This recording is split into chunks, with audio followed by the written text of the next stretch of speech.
یا علی مدد۔ یہ پروگرام امامیہ کیسٹ کی جانب سے ریکارڈ کیا گیا ہے۔ رابطہ مین بازار be Bibi Pak Daman Lahore. Phone 63646641، mobile 0300 4217741۔ Proprietors Mahmood ul Hasan Mirza, Ali Khurram Mirza. اعوذ باللہ من الشیطان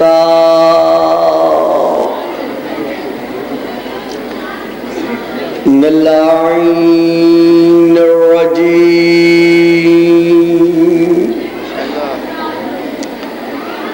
بسم اللہ الرحمن الرحیم،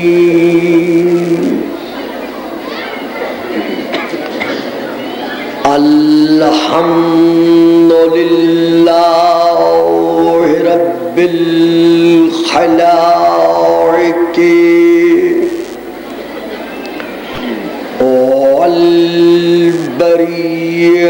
والبریات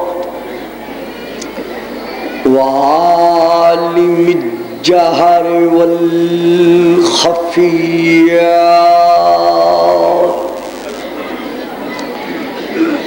وبیدہ ملکوت الارضین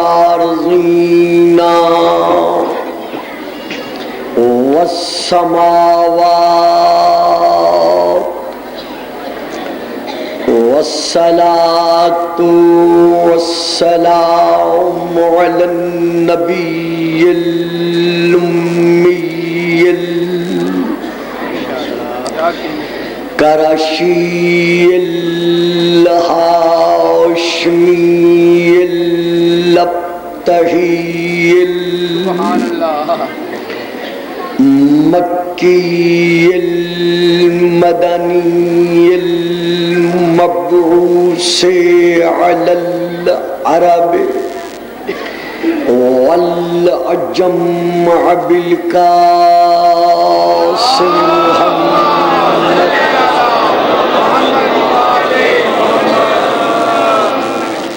وعلى آله الطيبين الطاهرين المعصومين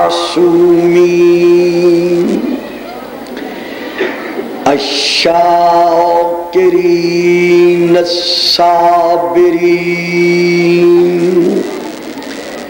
الراشدين المهديين.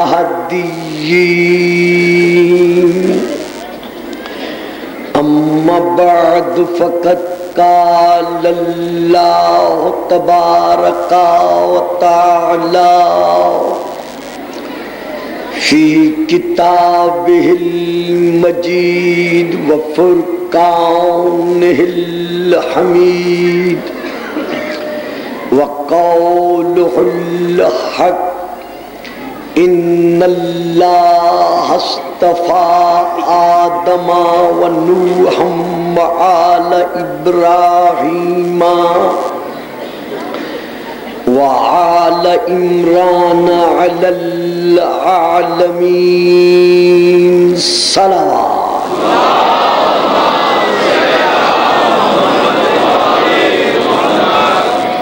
تمام تر سامعین و حاضرین سے ملتمس ہوں کہ ایک مرتبہ مل کر دعا مانگ لیں کہ جتنے جتنے مومنین و مومنات، مسلمین و مسلمات یہاں تشریف فرما ہے، اللہ اسی ذکر کے صدقے میں سب کی شرعی حاجات کو پورا فرمائے.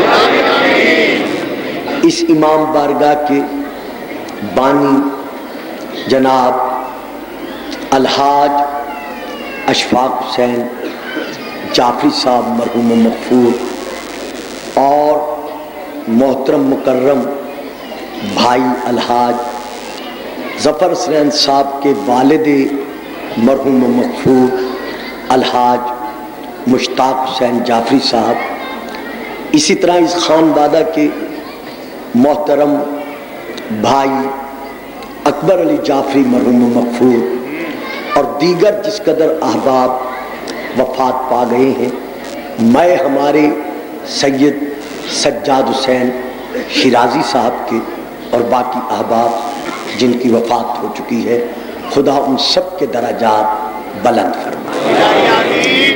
حاجی ظفر حسین صاحب آج کچھ علیل ہیں، دعا کریں خدا انہیں صحت کاملہ عطا فرمائے۔ حاجی اشفاق صاحب مرحوم کی دختر نیک اختر ہماری بیٹی لیلا بیمار ہیں، خدا انہیں صحت کاملہ عطا فرمائے۔ اسی طرح بھائی اظہر کی ہمشیرہ بیمار ہیں، خدا انہیں بھی صحت کلی دے، اور جنہوں نے اولاد کے لیے کہا ہے خدا اس ذکر کے صدقے میں ہر ایک کو صاحب اولاد جو نہیں ہے بننے کی توفیق عطا فرمائے۔ عزیزی محترم جعفر حسین جعفری صاحب جو انتہائی طور پر اس امام بارگاہ کے منتظمین میں سے ہیں، اللہ ان کو اولاد نرینہ عطا فرمائے۔ ایک اور بچی نے میرے ذمہ دعا لگائی ہے، خدا اسے بھی اولاد نرینہ عطا کرے۔ باقی کس کس کا میں نام لوں؟ الحاج حیدر علی مرزا صاحب بھائی، خدا ان کی زندگی دراز کرے، صحت دے۔ بھائی محبوب حسین جعفری صاحب، محترم مکرم بھائی سیٹھ بشارت صاحب، اور ہمارے ممبر کی رونق خود ہمارے سید سجاد حسین بخاری صاحب، یہ عزیز بھائی مبارک علی صاحب، اور جس نے میرے ذمہ دعا لگائی ہے، خدا ان کی اور آپ سب کی اس ذکر کے صدقے میں دعائیں پوری کرے، اور ایک خصوصی دعا مانگیں کہ میں اور آپ ہم سب اس زیر تعمیر امام بارگاہ کو اس طرح دیکھ سکیں جیسے سیٹھ حاجی ظفر حسین صاحب اسے فل ایئر کنڈیشن بنوانا چاہتے ہیں۔ اللہ ان کی توفیقات میں اضافہ کرے اور ہم سب کو یہ دیکھنا نصیب ہو۔ درود پڑھیے گا، سلام۔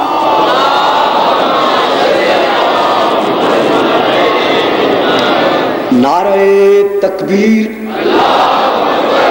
نعرہ تکبیر، نعرہ رسالت، نعرہ رسالت، نعرہ حیدری، نعرہ حیدری، حسینیت، حسینیت، یزیدیت، یزیدیت، بابا جی بلند صلوات۔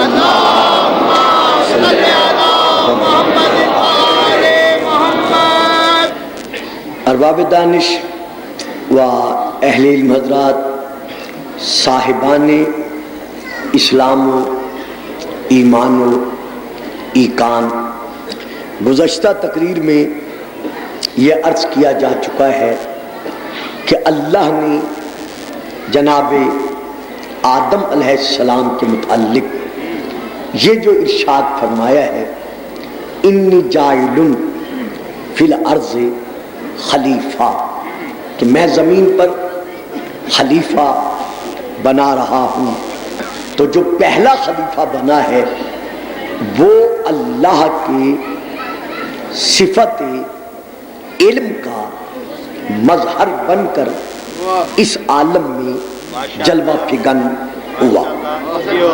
یہ کل میں عرض کر چکا ہوں کہ حضرت آدم اللہ کے صفی اللہ پہلے خلیفہ ہیں، اور وعد اللہ الذین آمنوا منکم وعملوا الصالحات لیستخلفنہم فی الارض کما استخلف الذین من قبلہم کی آیت کے تحت حضرت علی ابن ابی طالب اللہ کے چوتھے خلیفہ ہیں۔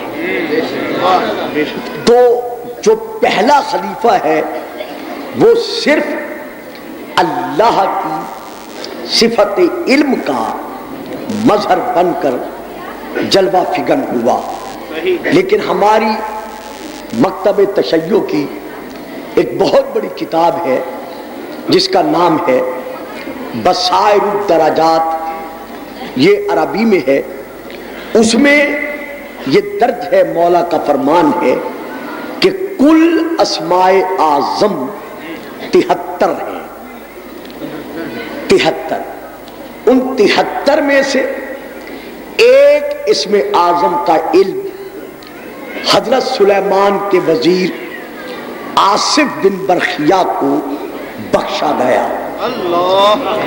ایک اس ایک اسم اعظم کی معرفت کا یہ اثر تھا کہ چشم زدن کی دیر سے پہلے انہوں نے تخت بلقیس منگوا لیا۔ یہ اس ایک اسم اعظم کے معرفت کا اثر تھا کہ انہوں نے تخت بلقیس جھپکے پلک کی دیر سے پہلے منگوا لیا۔ فرماتے ہیں ہم محمد و آل محمد 72 اسماء اعظم کے وارث ہیں۔ توجہ فرمائی صاحبہ۔ ہاں بیٹا تسلی سے بیٹھ جاؤ، بیٹا ذرا پہلے آ جایا کرو نا تاکہ یہ بھی تکلیف نہ اٹھائیں۔ فرماتے ہیں ہم محمد و آل محمد 72 اسماء اعظم کے وارث ہیں۔ وہ ایک اسم اعظم کا مظہر تھا۔ ہم 72 اسماء اعظم کے مظہر ہیں۔ ایک اسم اعظم اس خفی نے پردہ خفی میں رہنے دیا، یعنی ایک اسم اعظم جو ہے وہ اللہ کے خزانہ مخفی میں محفوظ ہے، باقی 72 کا علم اللہ نے ہمیں عطا کر دیا ہے۔ صحابہ عرض کرتے ہیں مولا اس کی کوئی خاص وجہ ہے جو اللہ نے وہ ایک اسم اعظم جو 73واں ہے وہ اپنے خزانے میں محفوظ کر لیا ہے؟ مسکرا کر فرماتے ہیں صرف اس لیے محفوظ کر لیا ہے تاکہ ہم جہاں جہاں جب جب جو جو بھی کمال قدرت دکھائیں پتہ چل سکے کہ ہم اس کے بندے ہیں، وہ ہمارا معبود ہے۔ تو جب بندوں کا مقام قدرت یہ ہے تو پھر خود اللہ کا معبود کا مقام قدرت کیا ہوگا؟ تو حضرت علی علیہ السلام کے زندگی کے متعلق جناب علامہ ابن ابی الحدید جو ہمارے اہل سنت بزرگوں کے بہت بڑے علامہ گزرے ہیں، جنہوں نے نہج البلاغہ کی شرح بھی لکھی ہے، وہ فرماتے ہیں کہ میں نے زندگی بھر حضرت علی کی ذات کا، صفات کا، کردار کا مطالعہ کیا۔ اب میں قریب المرگ ہو گیا ہوں، علی کو پڑھ پڑھ پڑھ کر میں اس نتیجے پہ پہنچا ہوں کہ ہا علی بشر فکیف بشر، یہ درست ہے، یہ بجا ہے کہ علی اللہ نہیں،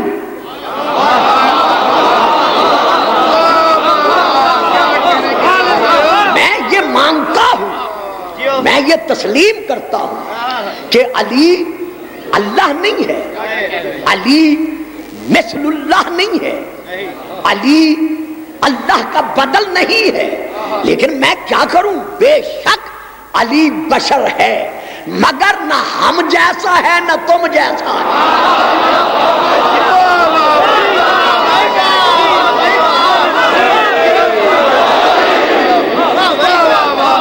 بے شک علی بشر ہے، علی بشر فکیف بشر، درست ہے کہ علی بشر ہے لیکن نہ ہم جیسا ہے نہ تم جیسا ہے، تو پھر علی کیسا بشر؟ یہ کسی شیعہ علامہ کے خیالات کی میں ترجمانی نہیں کر رہا، بلکہ یہ ان کا اپنا شعر ہے جس کے دوسرے مصرے میں وہ بیان کر رہے ہیں کہ علی کیسا بشر ہے۔ ربہ فیہ تجلی وظہر، علی اپنے رب کا ایسا بشر ہے کہ اس کے رب کا جلوہ علی میں نظر آتا ہے۔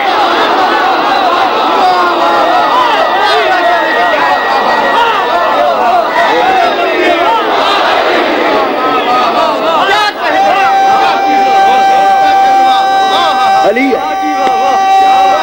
جیتے رہو، سلام ربہ فیہ تجلی وظہر، اس کے رب کا جلوہ علی میں نظر آتا ہے۔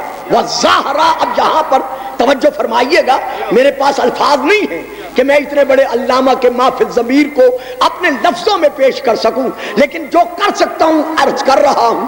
وَالزَّهْرَا، وہ اللہ ظاہر ہوا ہے علی کے وسیلے سے۔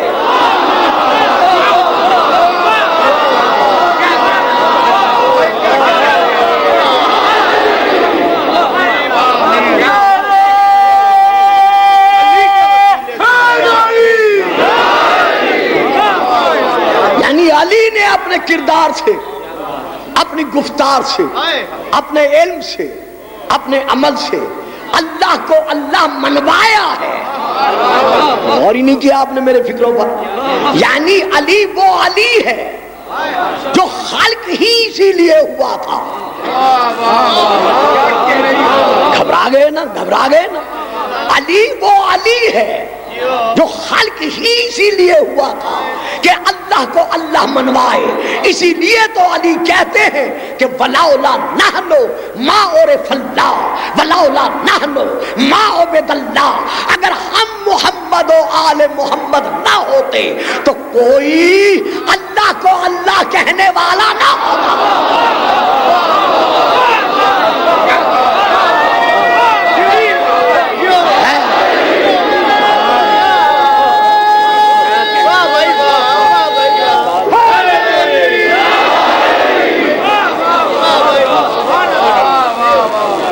یہاں اس اجتماع میں مجھے معلوم ہے، علم ہے، یقین ہے کہ ہمارے وہ اہل سنت بھائی اور بزرگ جو خانوادہ رسول سے اسی طرح عقیدت و محبت رکھتے ہیں جس طرح عقیدت اور محبت رکھنے کا حق ہے، وہ بھی سیدہ بطول کو رسول کو پرسہ دینے کے لیے یہاں جلوہ فگن ہوتے ہیں۔ اگر ان میں سے کوئی جا کر کہیں یہ بیان کر دے کہ آج گلفام صاحب نے علامہ ابن ابی الحدید کے اس شعر کا یہ ترجمہ کیا تھا، اور وہ آگے سے فرما دے کہ جناب وہ علامہ ہی تو تھا، کوئی ہمارا امام تو نہیں تھا۔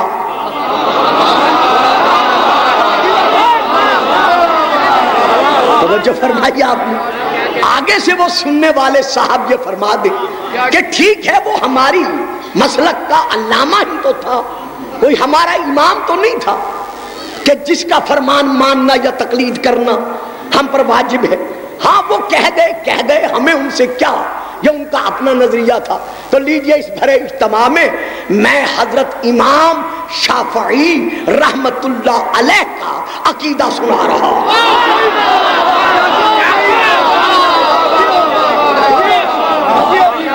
میں نے کل بھی عرض کیا تھا کہ جو بچے پریشان ہو جاتے ہیں، نہیں سمجھ سکتے، ان کی بڑی مہربانی رضاکارانہ طور پر وہ ادھر بیٹھا کریں یا ادھر بیٹھا کریں، یہ ممبر کے مرکز کی جگہ ان لوگوں کے لیے دے دیا کریں، چھوڑ دیا کریں جو مجھے لے کے چل سکتے ہیں۔ تو یہاں پر گزارش یہ ہے، میں کتاب کا پہلے حوالہ دے رہا ہوں، کتاب کا نام ہے الصواعق المحرقہ، جسے محرقہ بھی پڑھا جاتا ہے۔ حضرت علامہ نہیں بلکہ امام حضرت امام شافعی رحمت اللہ علیہ کی توجہ فرمائیے آپ نے، اشعار کو حضرت علامہ ابن حجر مکی نے اپنی اس کتاب میں تحریر کیے ہیں، اور یہ چھپی ہوئی ہے بیروت لبنان کی عربی میں۔ وہاں سے لے کر میں یہ اشعار پڑھ رہا ہوں، صفحہ نمبر 300 کچھ ہے۔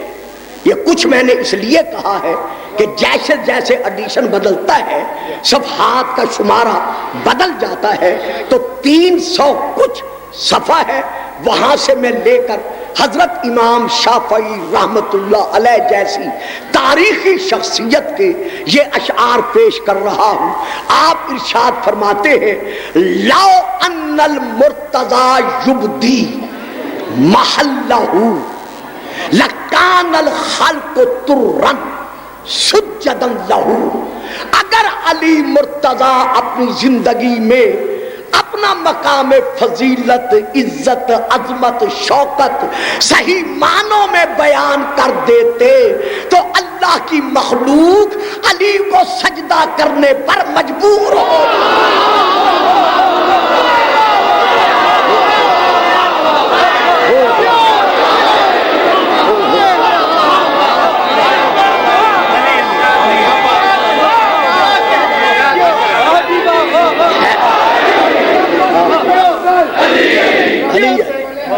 مجمع ہے.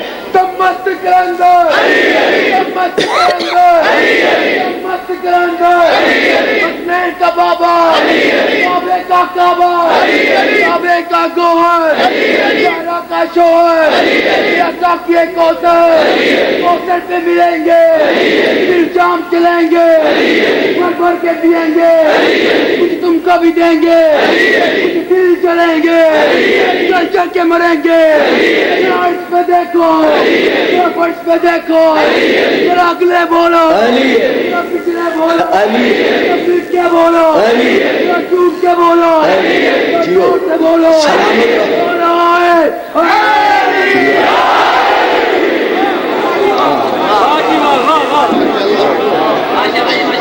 اگر علی اپنی زندگی میں یعنی ظاہری حیات طیبہ کے زمانے میں, بابا ذرا پہلے آ جایا کرو نا. نعرہ بلندر صلوات. اللہ صلی محمد وآل محمد.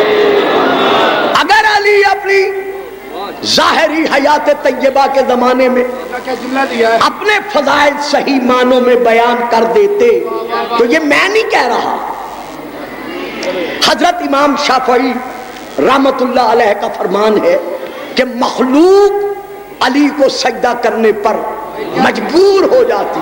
علی تیرا کتنا بڑا احسان ہے اس مخلوق پر کہ تو نے زخمی حالت میں بھی مسجد کوفہ میں سجدہ ادا کر کے یہ منوا لیا کہ میں ساجد ہوں, وہ مقتول.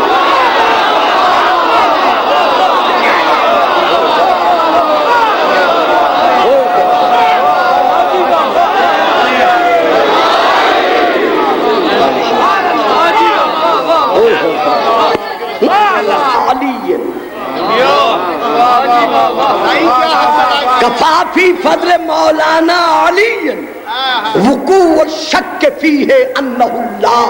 میں شافعی علی کی شان میں کیا بیان کروں, لوگ کہتے رہے ہمیں اللہ کہو.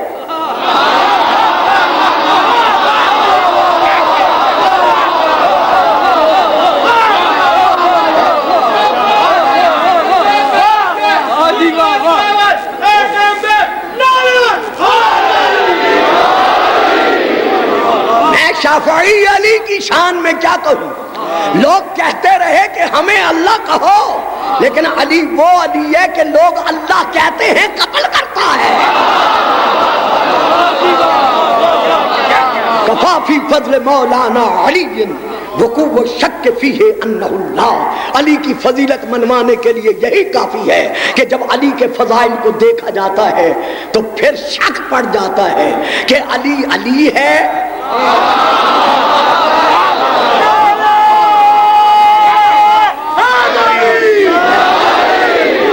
وَمَاتَ الشَّافِعُ فَلَيْسَ يَدْرِي عَلِيٌّ رَبَّهُ أَمْ رَبَّهُ اللَّهُ. شافعی مرتے مرتے مر گیا, لیکن جتنا علی کو پڑھتا رہا ہوں پھر بھی سمجھ میں نہیں آیا کہ میرا رب علی ہے یا اللہ.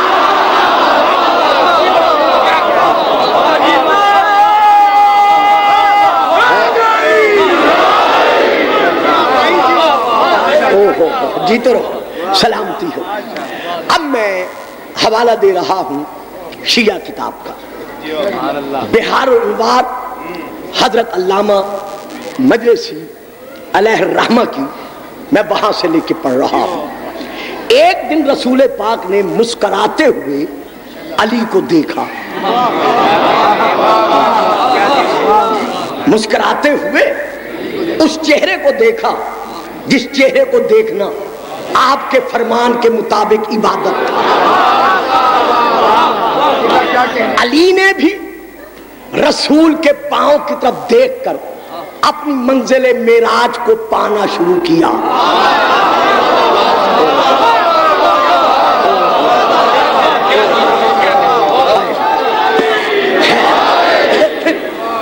علی نے بھی رسول کے قدموں کی طرف دیکھ کر اپنی منزل معراج کو پانا شروع کیا.